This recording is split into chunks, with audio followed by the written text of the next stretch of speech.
Hey, so I've been doing illustration on the five numbers, at least a visual diagram of it, and I'm excited to share.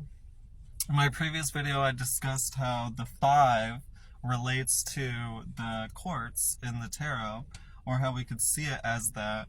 And I wanted to dive first further illustrating that point, and then move into, as I was talking about the ten planets and how we can associate them loosely with the 10 numbers, because I find that very exciting. So here is my diagram. I'm going to show you. Yeah, very beautiful. So I have my own symbols here. So we'll see that it starts over here with the king at 1, and then it moves to the, or at least red, because I guess, I'll explain the symbols. So we have red 1, right? We have yellow 2. We have black and white, yang yin, kind of that balance principle, 3. We have purple 4. And then on this 5th one right here, we have bluish green. So let me get this pointed right. We have the crown, at least this is supposed to be a crown, for the king. And this is just so we can get an easy visual depiction that is symbolic, right?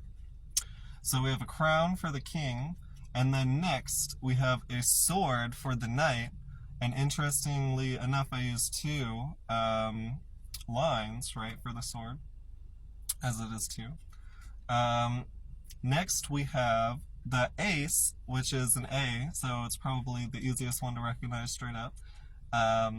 And it is black and white, right? Representing the balance. I guess I should go into the colors too. The red of the king kind of representing it, going in its own direction, forging its own path, and also that intense connection to the vision, right? There's a passion with the red.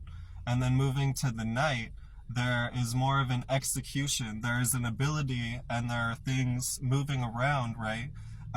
Thinking about in terms of hitting the highest point at 3, this would also be the knight, the point where not only is it beginning, but it's coming up and it's striving for the highest point, which is akin to like exaltation, right?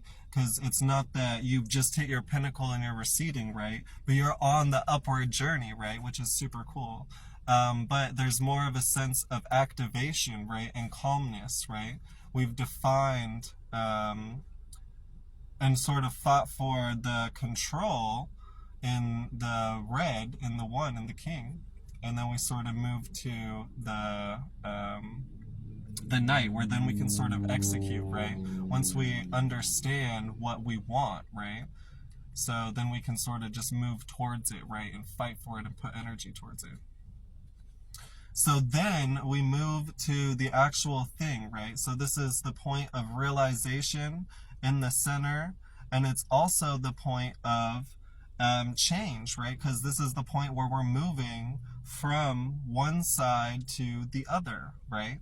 This connects both of these sides, right? And that goes into as well why I have this side color-coded red and yellow being brighter, because it's on the first side, right? And this side then color-coded purple and blue because it's on the last side, the second side, right?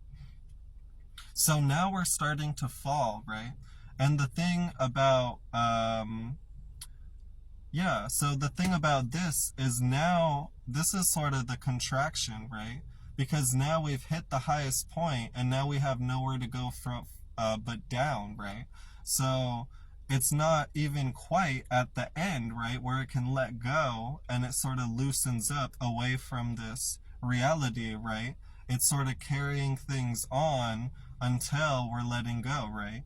And that's not necessarily negative. It's just, instead of representing the enabling and actually contrasting, the sort of enabling our abilities and activating ourselves with the 2 principle and the knight over here, This is rather securing ourselves and refining ourselves, right?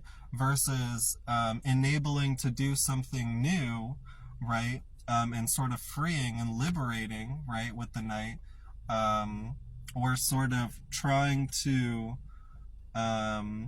refine, right? Or trying to gain solid ground, right? So that is another interpretation, yeah. And then, yeah, finally, we could say we move to then the queen, right? Where, actually, I'll keep it at the ace. This final point of the queen, of the queen, this is where we start letting go, as I previously stated. So versus taking control with the one, this is sort of where we surrender and work with, right? And these are sort of the spiritual components as well. So these are more felt as well, right? This is connection, right? This is passion, right? The night is more in akin to logic, right? And what works, right? How do we best get the king to the three? How do we best realize this vision, right? It doesn't matter then if that is your goal, necessarily how you feel about it, but it matters the execution, right? The king has the say of how do I feel? Do I actually want that, right? Is that what I'm going to battle for? Now, the queen is again personal and then reflects the emotional nature in that it's opening up, right? What are we receptive to, right?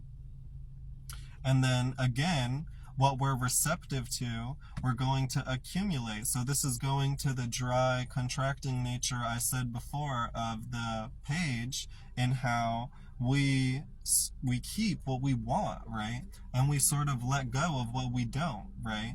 And that's sort of the accumulating nature of the page versus sort of the more expending nature of the night.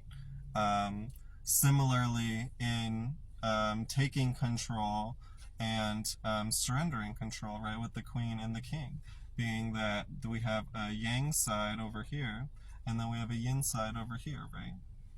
So yeah, so that's just reiterating the five, so that we have a visual representation of maybe why these would be associated with these principles, right?